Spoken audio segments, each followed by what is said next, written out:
Assalamualaikum warahmatullahi wabarakatuh. Perkenalkan, nama saya Devana Daha dengan NIM 230430007 dengan prodi akuntansi S1.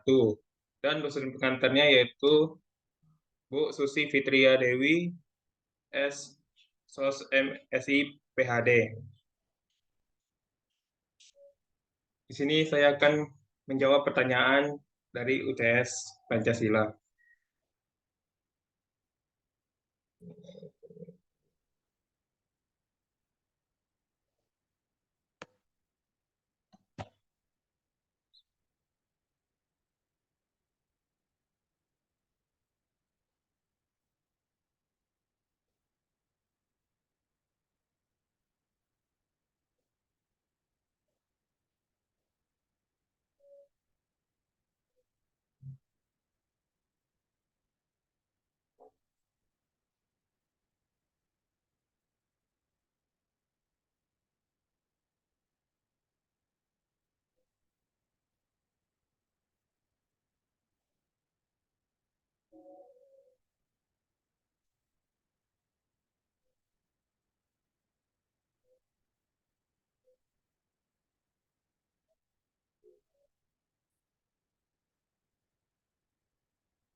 Baiklah, mari saya lanjutkan.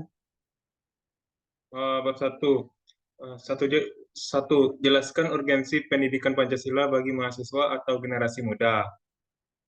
Pendidikan Pancasila sangat penting bagi mahasiswa atau generasi muda, karena Pancasila adalah dasar negara Indonesia yang mengatur nilai-nilai yang harus dipegang teguh oleh setiap warga negara.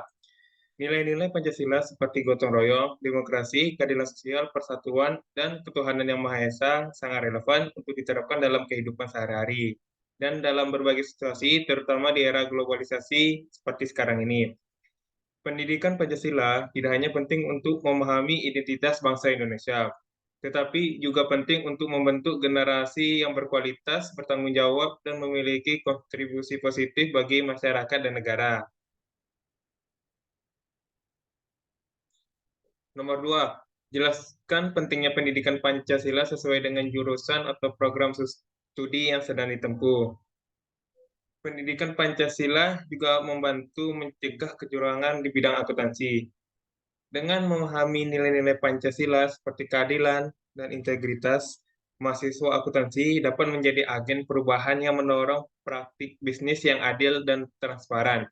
Mereka juga diajarkan untuk menghargai kepentingan masyarakat dan negara dalam pengelolaan keuangan. Selain itu, mahasiswa juga diajarkan pentingnya akuntansi untuk pembangunan. Mereka belajar melihat peran akuntansi dalam memajukan ekonomi dan sosial, sehingga dapat memberikan kontribusi yang positif dalam membangun masyarakat dan negara. Nomor 3, bagaimana relasi antara pendidikan Pancasila dan program studi Anda? Pendidikan Pancasila dan program studi akuntansi memiliki hubungan yang erat. Pendidikan Pancasila mengajarkan nilai-nilai seperti kejujuran, tanggung jawab, dan integritas yang sangat penting dalam dunia akuntansi. Dalam program studi akuntansi, mahasiswa belajar bagaimana mengelola informasi keuangan dan jujur dan bertanggung jawab serta menghormati etika profesi. Saya juga diajarkan pentingnya mencegah kecurangan dan korupsi dengan mengikuti nilai-nilai moral yang diajarkan pada dalam pendidikan Pancasila.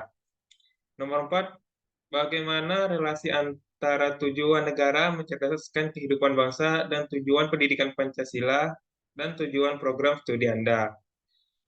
Sebagai seorang mahasiswa, saya percaya bahwa tujuan negara mencerdaskan kehidupan bangsa bertujuan untuk mempersiapkan generasi muda agar menjadi individu yang cerdas, beretika, dan bertanggung jawab dalam menjalani kehidupan.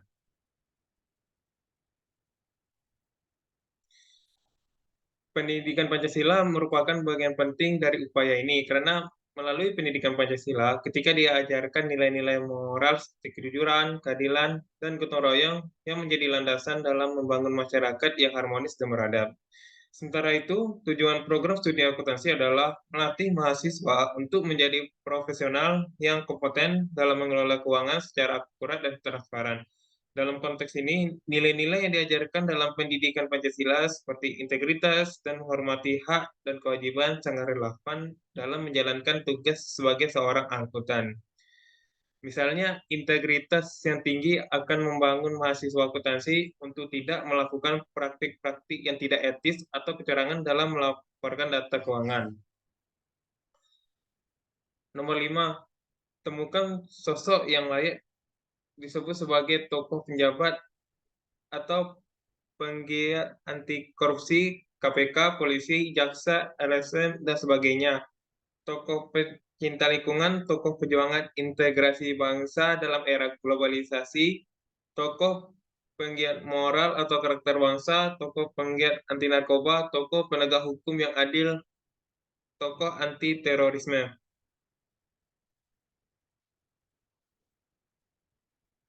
1. Tokoh penjabat atau penggiat anti korupsi. KPK memiliki beberapa tokoh yang layak disebut, seperti Agus Raharjo dan Basaria Panjaitan yang telah memimpin upaya anti korupsi dengan integritas dan keberanian. 2. Tokoh pencinta lingkungan. Yayasan Greenpeace Indonesia dipimpin oleh Tara Buakamsri, seorang aktivis lingkungan yang gigih memperjuangkan pelestarian lingkungan di tengah tantangan globalisasi. 3. Tokoh pejuang integrasi bangsa dalam era globalisasi. Marwarar Siahaan adalah seorang diplomat Indonesia yang berperan penting dalam memperjuangkan integrasi bangsa di tengah arus globalisasi. 4. Tokoh penggiat moral atau karakter bangsa. KH Abdurrahman Wahid atau Gus Dur adalah tokoh yang dikenal karena perjuangannya dalam membangun moral dan karakter bangsa Indonesia. 5. Tokoh penggiat anti narkoba. Pada era ini, Anita Komalasari, seorang aktivis anti narkoba yang gigih berjuang melawan peredaran narkoba di Indonesia.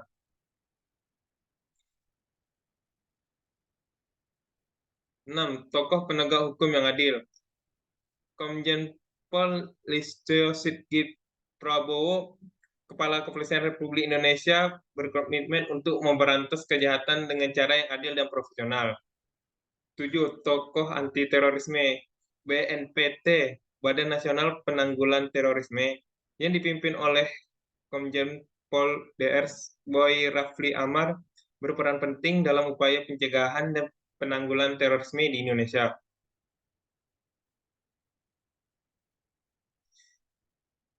Bab 2. Nomor 1, mahasiswa diminta menelusuri isi pidato tokoh-tokoh seperti Muhammad Yamin, Ki Bagus Hadikusumo, IR Soekarno, dan Soepomo tersebut dalam sidang BPUPKI pertama. Jelaskan pokok-pokok materi yang disampaikan oleh keempat tokoh. Yang pertama ada Muhammad Yamin. Pidato Muhammad Yamin dalam sidang BPUPKI pertama membahas pentingnya persatuan dan kesatuan bangsa Indonesia. Beliau menekankan bahwa Indonesia harus bersatu dan mengatasi perbedaan untuk mencapai kemerdekaan. Yamin juga menyoroti nilai-nilai kebangsaan yang harus dijaga seperti semangat gotong royong dan rasa persatuan di antara berbagai suku dan agama di Indonesia. Yang kedua ada Ki Bagus Hadikusumo.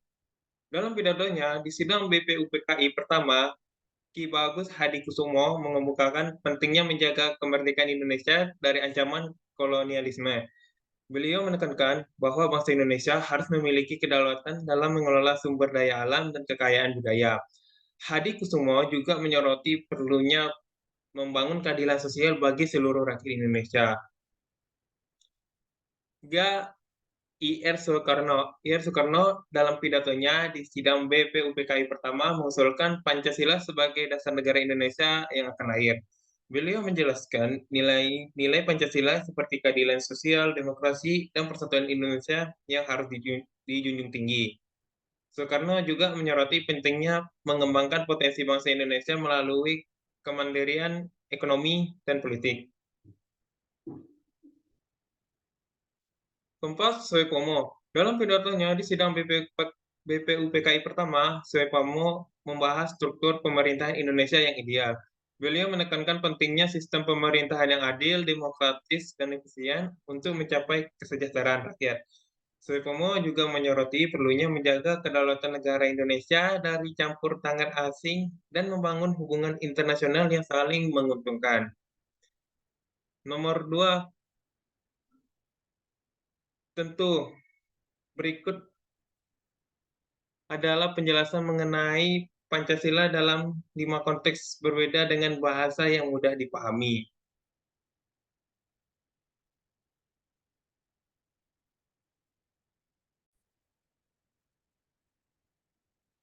Soal nomor 2, jelaskan Pancasila sebagai satu, identitas bangsa Indonesia, dua, kepribadian bangsa Indonesia, tiga, pandangan hidup bangsa Indonesia, empat, jiwa bangsa Indonesia, lima, perjanjian luhur bangsa Indonesia.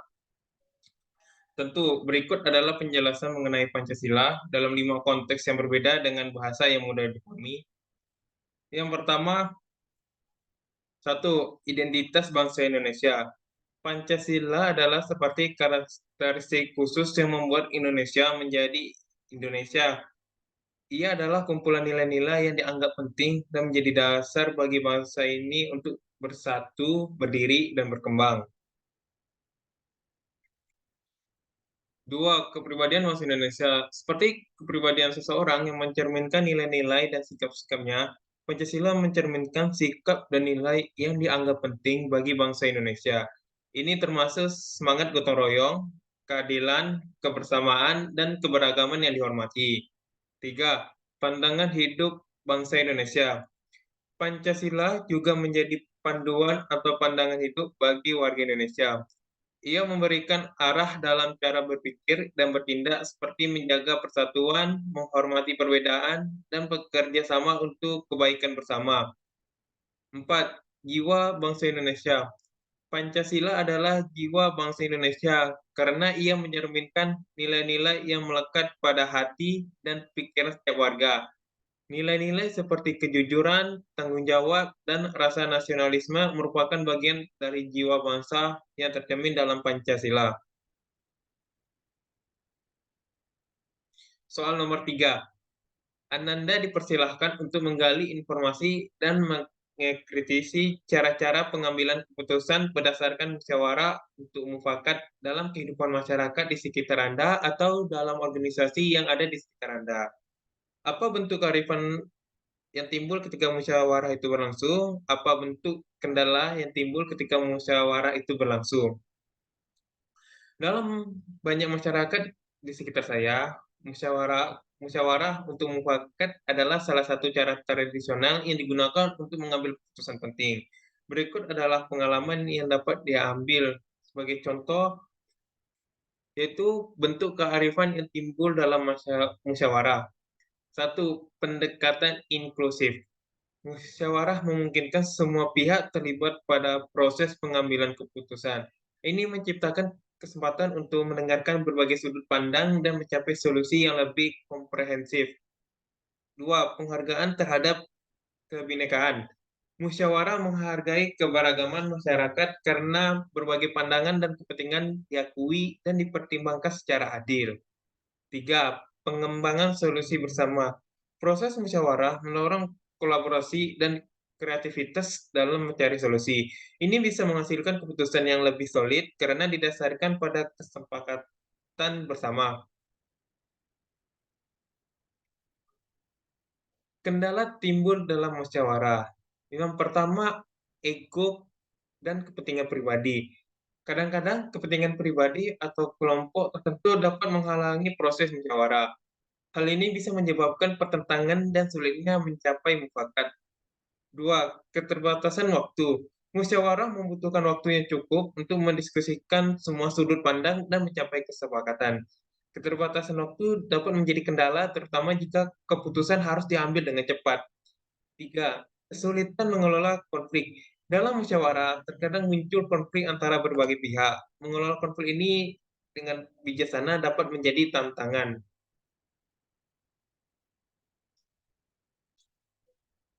Bab 3. Soal pertama, mahasiswa diminta untuk mencari bukti-bukti sosiologis bahwa Pancasila sebagai dasar negara merupakan nilai-nilai yang hidup dan berkembang dalam masyarakat Indonesia. Jelaskan apakah nilai-nilai Pancasila dalam kehidupan masyarakat tersebut mengalami kemunduran atau tidak. Dalam kehidupan masyarakat Indonesia, nilai-nilai Pancasila sebagai dasar negara memang telah hidup dan berkembang sejak lama. Hal ini dapat dilihat dari berbagai bukti sosiologis yang terjadi di berbagai lapisan masyarakat.